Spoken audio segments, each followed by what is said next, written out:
Hello all, welcome to our channel. So first of all NTR అన్నకి birthday wishes చెప్పుకుంటూ ఈ వీడియోని అయితే స్టార్ట్ చేస్తున్నాను. సో ఎన్టీఆర్ అన్న బర్త్డే సందర్భంగా ఈరోజు వార్ 2 టీజర్ అయితే రావడం జరిగింది. అండ్ వార్ 2 టీజర్లో హైలైట్ అంటే ఏమీ లేదు నిజంగా.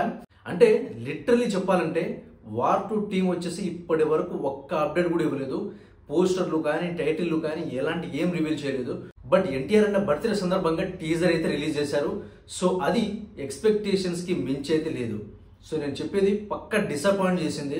ఎస్పెషల్లీ ఆ టీజర్లో అసలు బర్త్డే అని చెప్పేసి ఎన్టీఆర్ అన్నకి ఎలివేషన్ ఇస్తున్నారా లేక రితిక్ రోషన్ కి ఎలివేషన్ ఇస్తున్నారా అర్థం కావట్లేదు నాకు. ఎందుకంటే టీజర్లో ఒక్కొక్క షాట్ చూసుకుంటే అసలు క్వాలిటీ ఎక్కడుంది, క్వాలిటీయే లేదు. ఆ విఎఫ్ఎక్స్ షాట్స్ అయినా అసలు చాలా చండాలంగా ఉన్నాయి. ఎస్పెషల్లీ మన జూనియర్ ఎన్టీఆర్ గారు ఆ ట్రైన్ మీద, ఆ బ్రిడ్జ్ మీద నుంచి ట్రైన్ మీద దూకే షాట్ చూడండి. ఆ లిటరలీ ఒక యాడ్ షూట్ లా ఉంది. అది అసలు క్వాలిటీ లేదు. అండ్ దట్టు ఎన్టీఆర్ గారు ట్రైన్ మీద నుంచి పరిగెడుతూ ఉంటారు, అదొక షాట్ చూడండి. అసలు ఏంటి, ఏం క్వాలిటీ అదే. లిటరల్లీ ఎన్టీఆర్ గారు ఈ వార్ 2లో one of the bad look అనుకుంటా నాకు తెలిసి. ఆ లుక్ కూడా అంతకు సెట్ అవ్వలేదు.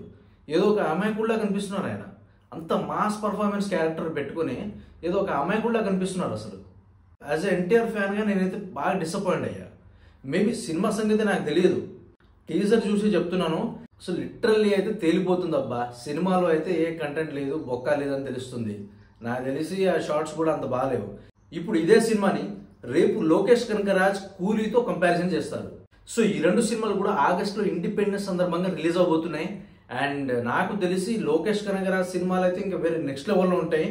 అండ్ ఆఫ్ కోర్స్ హిందీ సినిమాల మీద మనం ఎక్స్పెక్టేషన్స్ అయితే పెట్టుకోలేం.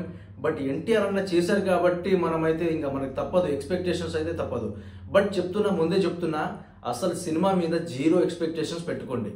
ఎందుకంటే ఇప్పుడు సినిమా గురించి మనకు తెలియదు. బట్ యాజ్ ఎ ఫ్యాన్స్గా మనమైతే చాలా బాగా డిసప్పాయింట్ అవుతాం. సో అది మాత్రం చాలా క్లారిటీగా ఉంది. నాకు బాగా టీజర్ చూశాక చాలా క్లారిటీగా అర్థమైంది. సో దయచేసి జీరో ఎక్స్పెక్టేషన్స్తో ఒక ఫ్లాట్ మైండ్ సెట్తో ఉండండి. సో ఏదైనా జరగచ్చు. ఒకవేళ సినిమా బాగుందనుకో అందరం హ్యాపీ, సినిమా బాగాలేదనుకో ఇంకా ఎవ్వరేం చేయలేం. సో సినిమా బాగాలేదని డిసప్పాయింట్ అవ్వడం కంటే జస్ట్ ఎక్స్పెక్టేషన్స్ పెట్టుకోవడం బెస్ట్. సో నాకైతే టీజర్ అస్సలు రవ్వంతా కూడా ఎక్కలేదు, అసలు నచ్చలేదు కూడా ఇన్ఫ్యాక్ట్. సో ఏదో వార్ ఫస్ట్ పార్ట్లో వచ్చేసి కొన్ని షాట్లు, మిగిలిపోయిన షాట్లు వచ్చేసి రితిక్ రోషన్కి పెట్టేసి, అండ్ మిగతా షాట్లు ఏదో విఎఫ్ఎక్స్లో అటు ఇటు గ్రీన్ మ్యాట్లు వేసేసి, ఆ బ్లూ మ్యాట్లు వేసేసి తీసిన షాట్స్ ఎన్టీఆర్ గారికి పెట్టేసి ఏదో మేనేజ్ చేశారనిపించింది నాకైతే టోటల్గా. లిటరల్లీ మేబీ వీళ్ళు కావాలని ఇలా వదిలేరా లేక ఇంకేమైనా ప్లాన్ చేశారనేది తెలియదు. నేను అసలు అది అఫీషియల్ పోస్టర్ అని రితిక్ రోషన్ పోస్ట్ చేస్తే నేను అసలు నమ్మలేకపోయాను. అసలు అది అఫీషియల్ పోస్టర్ ఏంట్రా బాబు అని. మొన్న రితిక్ రోషన్ గారు ఇన్స్టాగ్రామ్ స్టోరీ పెట్టినప్పుడు చాలా ఎక్సైట్ అయ్యా. అమ్మ ఈసారైనా మంచి జరుగుతుందిరా బాబు అని చెప్పేసి పగిలిపోద్ది. ఎన్టీఆర్ అని బాలీవుడ్లో ఫుల్ ఫాలోయింగ్ పెరిగిపోద్ది, ఇంకా తిరుగులేదు. అసలే యాక్టింగ్లో మనోడు తోపు. సో ఇంకా బాలీవుడ్లో అయితే పిచ్చెక్కిపోతారని నేను అసలు ఫిక్స్ అయిపోయా. తీరా చూస్తే ఇలా చేశారు, బ్యాలెన్స్ చేస్తామని చెప్పి ఇలా చేశారు. ఇంకా సినిమా గురించి ఇంకా ఏం చెప్పలేము మనం. ఇంకా మీ ఇష్టం. మీకు అసలు టీజర్ ఎలా అనిపించింది, నచ్చిందా లేదా అనేది కూడా కింద కామెంట్ చేయండి. అండ్ నేనేమైనా తప్పుగా మాట్లాడితే మాత్రం జస్ట్ క్షమించేయండి. అండ్ ఎందుకంటే ఇది ఒక యాజ్ ఎ ఫ్యాన్గా ఒక ఆవేదన, ఒక మనోవేదన అని చెప్పాలి.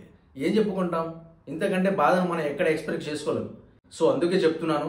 సో దయచేసి అర్థం చేసుకోండి. మీరు టీజర్ చూసినప్పుడు కూడా మీకు కూడా సేమ్ ఫీలింగ్ వచ్చే ఉంటుంది.